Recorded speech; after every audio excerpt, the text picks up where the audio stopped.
But this is another thing. Do not do this. It's not worth it. Hello everybody, Drew here, tip of the Myth Flips, where I'm a full-time eBay reseller, and every 100 subscribers there's a giveaway. So if you're watching, make sure you subscribe so you have a chance to win. I've got 10 orders going out today for not a lot of money, a lot of low dollar stuff. That's okay, and besides the point, because it's Wednesday, so it's time for tip of the day. And the tip of the day today is put stuff where it goes. It does not matter if you have the right tool for the job if you can't find that tool. Yesterday, I was testing out some game systems. I had 3 Wii's to test and 2 PlayStation 2 Fat consoles. And so I get all set up. I get my workspace cleaned. I get all my cords ready. I get my couple of games that I like to test with, ones that I enjoy playing for 5 or 6 minutes. Usually what I pick is a game where the menu is fast, because a lot of the load menus are real slow on PS2 games. But either way, besides the point, I was going to clean one of the Wii's before I even plugged it in, because there was dust coming out of every crevice, every port. Every place you looked, you could see the dust coming out, which means if I fire it up like that, it can overheat.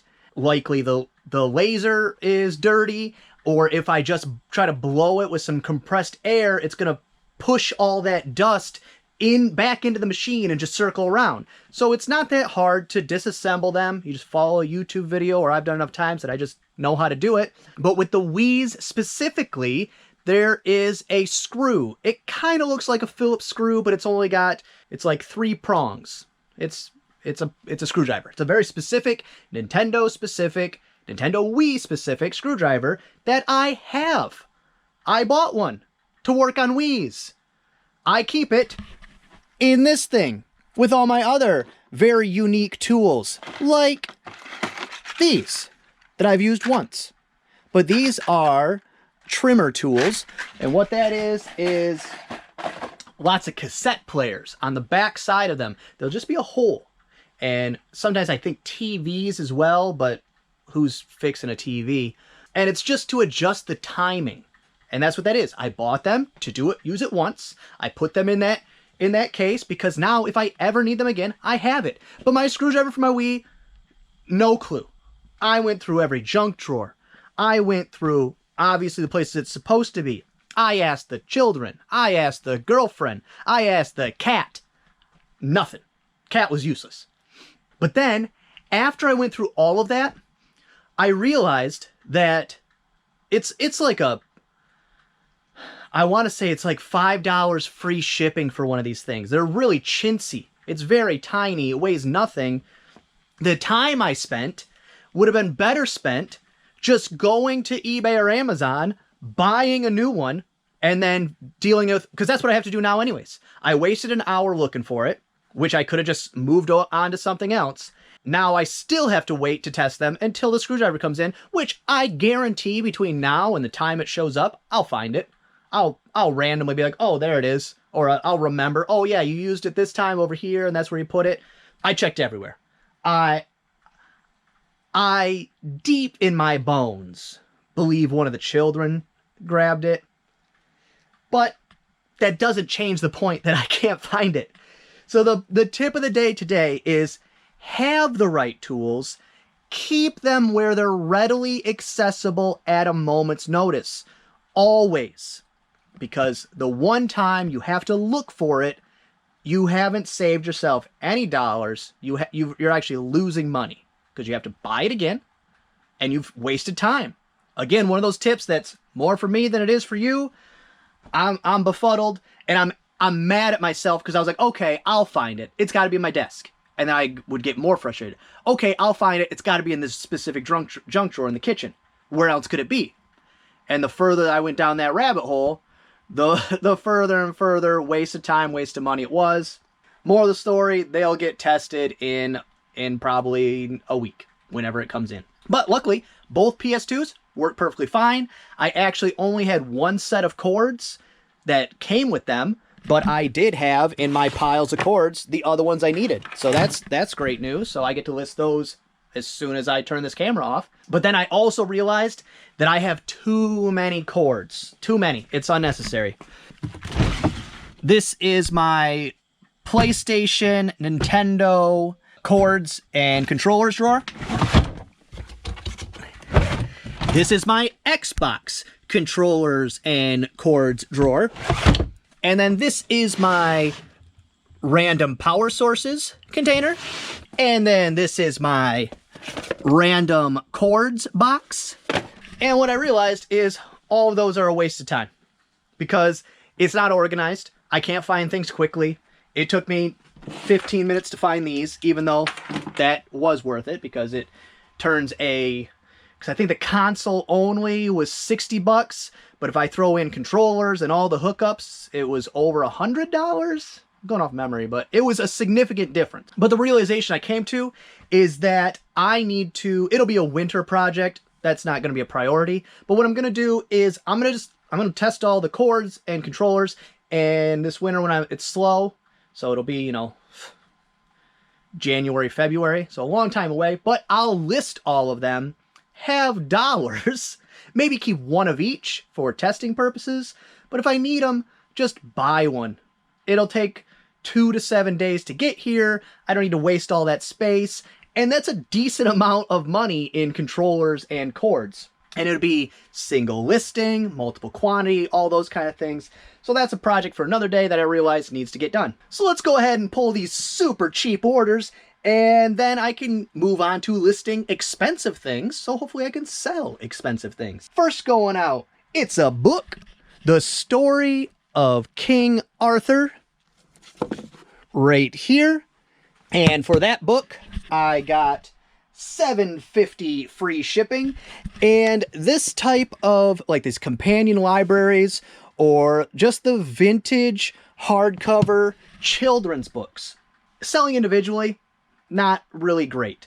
Like these the Bobbsey twins type of books, or Boxcar Children, or like Nancy Drew, those kind of books. If you find them in hardcover, for one, and in a lot, for two, there's a good amount of money in that. Even in paperback, worth it if the lot is big enough.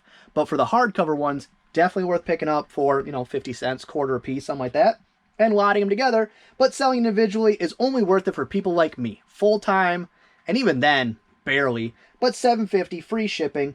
Next up is a game, Elder Scrolls 4 for Xbox One and Xbox 360. It's the backwards compatible, which I think all of them are. So maybe, I don't know, maybe not. But either way, for that game, $9.99 free shipping. And then next up, Fisher-Price GeoTracks. This is one of those items where I had like a grab bag from Salvation Army or Goodwill and listed all the little itsy bitsy pieces and parts. And right there for that bag of random stuff, $6.99 free shipping.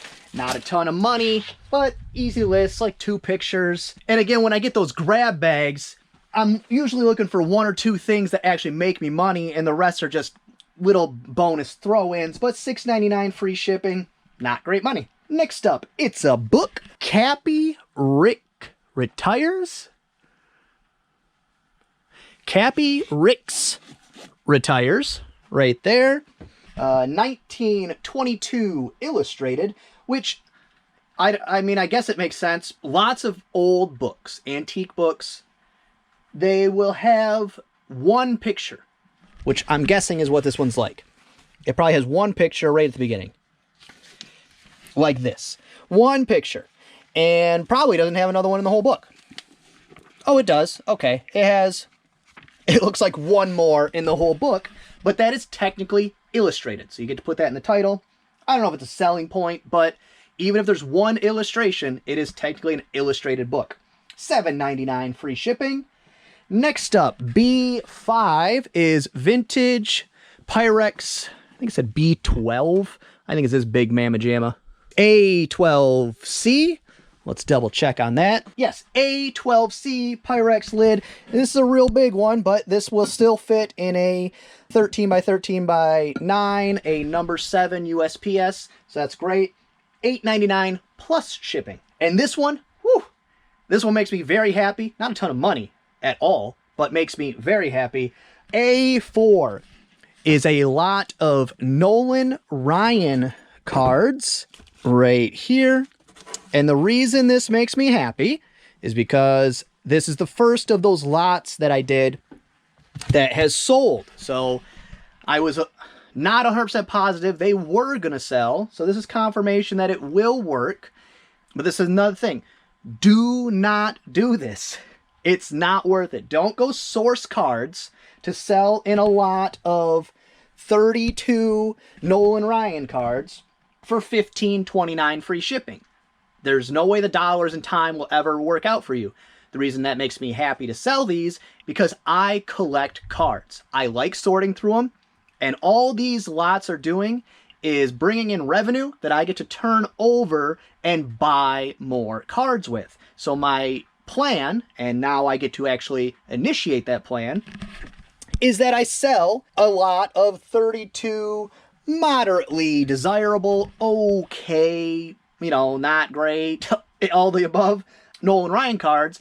And now I take those profits and I go buy myself one Nolan Ryan card that has the value of what I sold those for, which after shipping, you know, I'll buy like a $12 Nolan Ryan card, which is still not great. I definitely can't get a rookie. That's about $500 for a terrible one.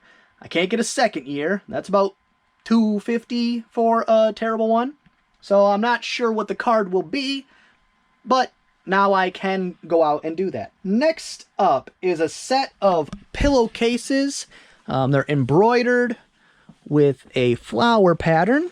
And I'd gotten all of these linens in here that I listed for $1 a piece. And I think the pillowcase sets were $1 for the set. I'll pull them out at a later time. But $12.99 free shipping for the pillowcases. That's pretty good in my book. Next up is a VHS. The Wiggles. Yummy, yummy. Right there. Always pick up Wiggles. Always pick up Barney. Not a ton of money on all of them, but they sell.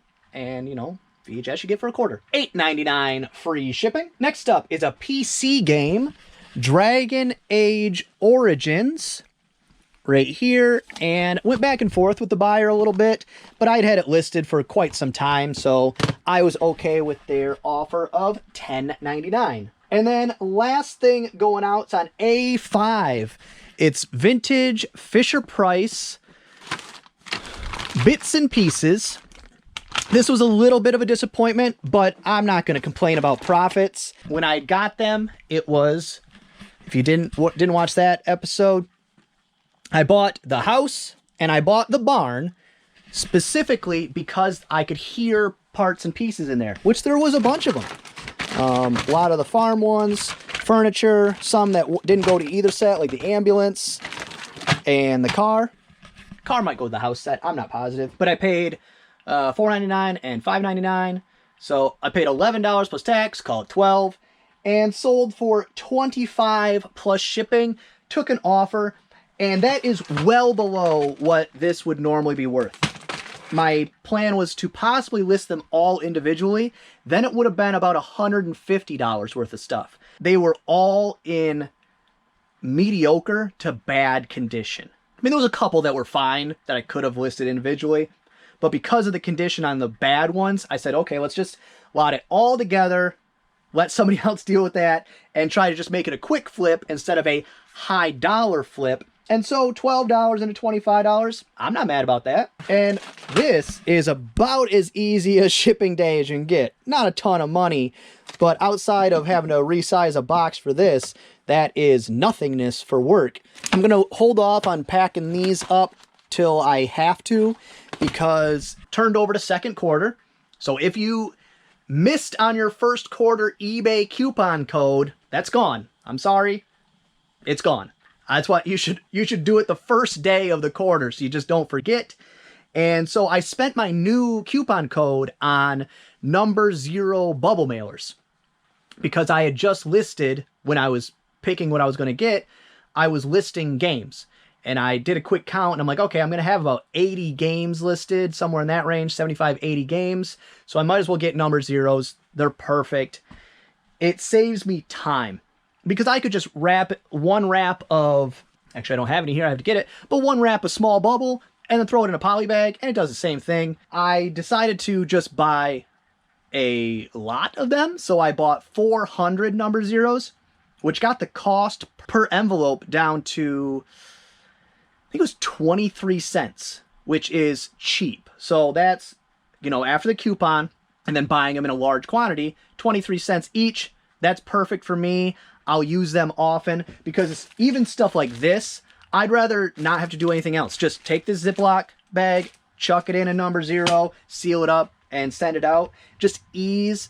That's great. Because my other option was going to be, I was going to get a one size smaller poly bag than I currently have, which I'm still going to do, but I think we're going to go, because Jen's been using them as well, and actually she ordered some that I've been using as well, and so I think we're going to buy a big amount, like 1,000, maybe 1,500, so we can get the price really low. Because that's what I mentioned to her. I said, hey, like, yeah, because the ones she bought were, I think, 33 cents a piece, which for poly bags, it's not great. But I was like, hey, I'm not doing this for the next 6 months.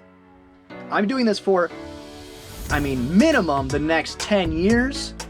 So, and maximum the next 30 years, somewhere in that range. So buying in bulk like that, when I have the space to store it, it doesn't make sense not to do it that way. So that was my thoughts there. Well, that's gonna be all for this one. Hope you enjoyed it. If you did, give it a thumbs up. If you didn't, go ahead and give it a thumbs down.